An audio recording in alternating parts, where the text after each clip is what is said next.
I just watched episode 3 and 4 of the Daredevil Born Again series on Disney Plus. Let's freaking get into it, okay? Spoiler alert: it's about to get messy. Episode 3 is pretty much we start out with the White Tiger trial, right? Matt defending Hector Ayala, and um, it turned into like pretty much like a Marvel's version of freaking Law and Order episode, right? Like where it's just a lot of legal jargon and just like Matt just trying to fight this case and get Hector off for the manslaughter and murder of a police officer, right? And it starts getting a little rough for him in court. It's not looking good. There's like this whole like scene where they're like trying to protect the star witness that can get Hector off on this case, and they're going through all this stuff trying to like protect him, and Matt's just like using his heightened senses to kind of hear and make sure that the witness is getting there without being harmed. And ultimately he does show up for court and ends up testifying, but ends up changing his testimony and saying that he was home, that he was never there at the platform because he's intimidated by the cops, because they know he was a I think he was an informant or something, a CI for the cops, so they know him, they know where to find him and stuff like that, so he's intimidated or whatever, right? um so now Matt has to find another way to get the jury to see Hector's innocence, right?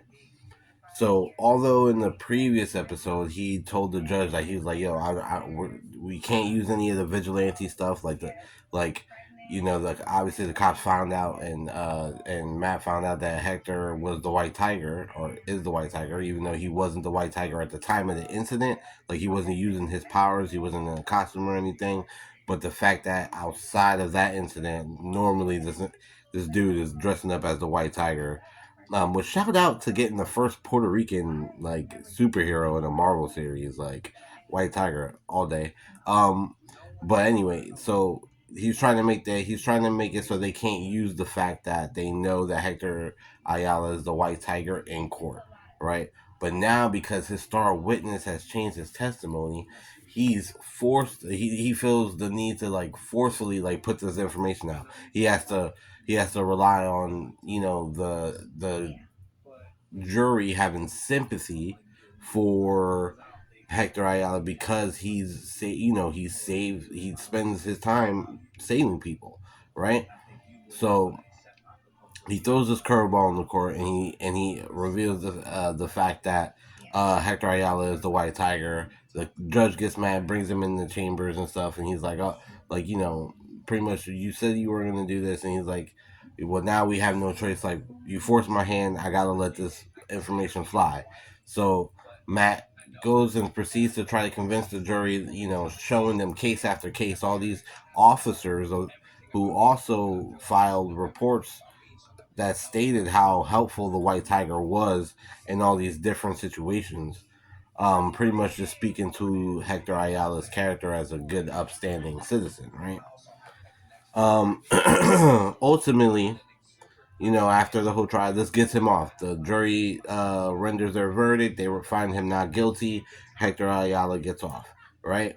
Um, and ultimately, uh, there's a lot of stuff that was going on in episode 3 with between the court trial, the freaking Mr. and Mrs. Fisk therapy session, the Kingpin in therapy. They got a whole dynamic there where their relationship is on the cusp.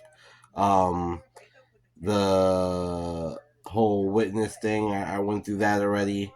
And then the cutscenes for the interview that for BB, this reporter, she got kind of like they had these cutscenes in between takes that it shows like citizens of New York and how they're feeling about the current status, about Kingpin being mayor, about the White Tiger trial case. So I think that that's cool because it gives you kind of like a insight on the people in this world and how they feel about the shit that's going on around them. But ultimately, all that happens, and because now everybody knows that Hector Ayala is the White Tiger. They know that and he got off on this case. He got away with murdering a cop. He's got a target on his back, and so does his family ultimately, right? And at the end of the episode 3, some dark figure comes out of the alleyway while Hector Ayala's masked up. He's in his White Tiger fit, and he's gonna hit the streets. He hears somebody in trouble. He goes running down this alley and gets popped right in the head. Gone, dead. Right, murder. We end episode 3 with the White Tiger dying from a bullet to the head. We hop into episode 4. Right, which I'm hearing a lot of people with a lot of mixed feelings about episode 4. But let me tell you, I know people are saying that you could tell that it was like there's two different tones, right? Like, then we all know that the series went through a few reshoots. So with that being said, um, the reshoots, you can tell that there's like different vibes. But overall, I feel like episode 4 was a really good episode. I had really fun with it. We open up to them like bagging up the White Tiger costume and the amulet in the evidence room. Matt's in the courtroom. The White Tiger's niece is like all upset approaching, and he's trying to calm her down, and she's just she wants answers, she wants justice, because she knows that it was the cops who murdered her uncle, even though that's not what they're saying, right, in the reports and stuff like that. Um, Oh, mind you, the guy who shot the White Tiger in episode 3 had a freaking Punisher vest, right? But it wasn't the Punisher. It's like these cops who they all got these tats, the Punisher tats. They're like freaking like it's their gang or something. It's crazy. So we go through that. Matt is playing detective, trying to figure out like what really happened here. Who killed Hector Ayala, right? So he finds a shell casing, and he starts, searching throughout, trying to figure out clues as to who it is, and also on the shell from the bullet is a Punisher logo, right? So now he's on the hunt, pretty much looking for Frank, right?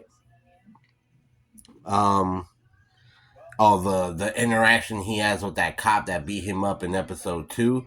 He catches him again in the corner. He sees him, and he's like, oh, like you like pretty much saying like, bro, like how I peeped your guys like took out my client. You know what I mean? I know you had something to do with it.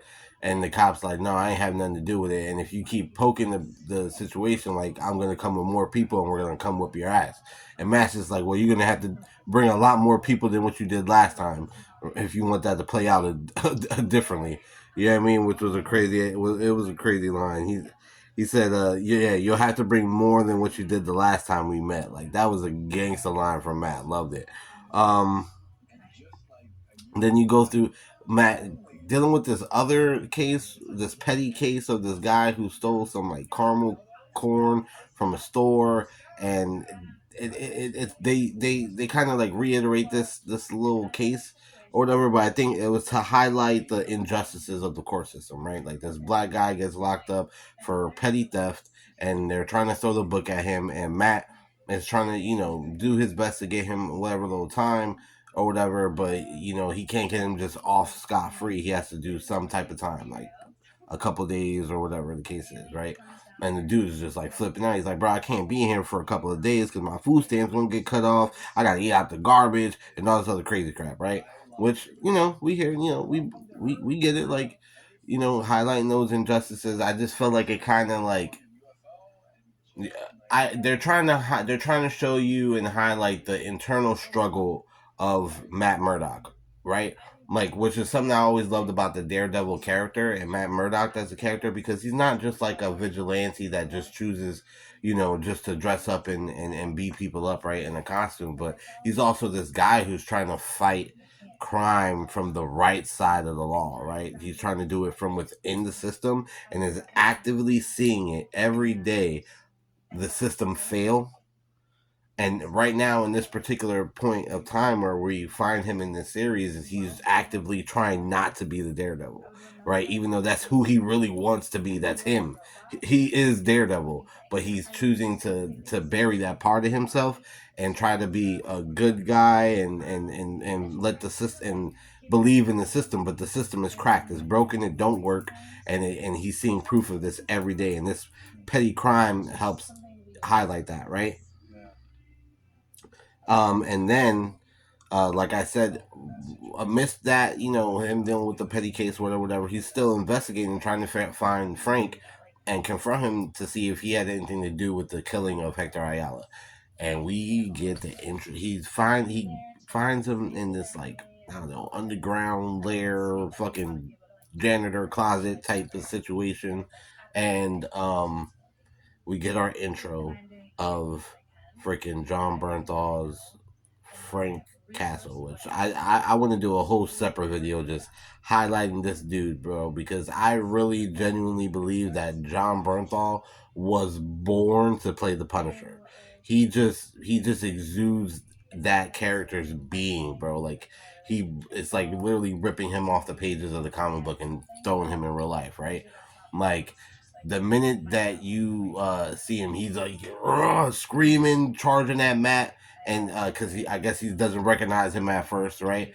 And he's about to bash his head, and then Matt's like, "Yo, yo, yo, like it's me, relax, my guy," like, you know what I mean? And they have insane, this insane, like, just back and forth dialogue where Matt's trying to make Frank feel like shit for, like, hiding out and not really doing shit and doing things the wrong way. And Frank's like, bro, like, your superhero shit, like, I don't got time for your candy ass superhero shit trying to save the world and shit. Like, I'm out here taking killers out.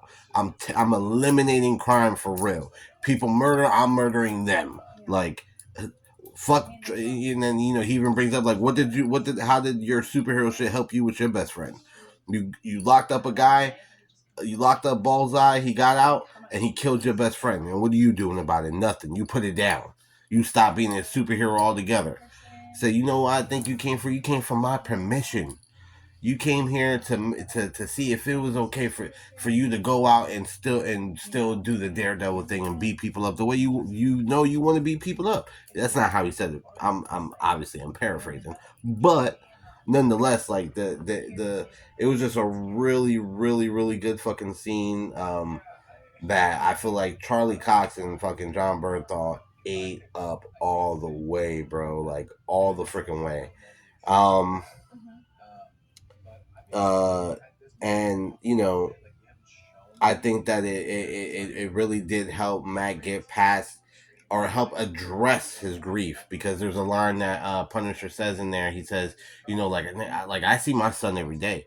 I hear his voice telling me, "Get him, go get him, daddy, go get him." Like, it's like he has no choice but to go and seek revenge, or eliminate all these people in the streets that are doing wrong. You get what I'm saying? And so, he makes Matt say, like, bro, say his name, say Foggy, bro, say that's the reason why you stop.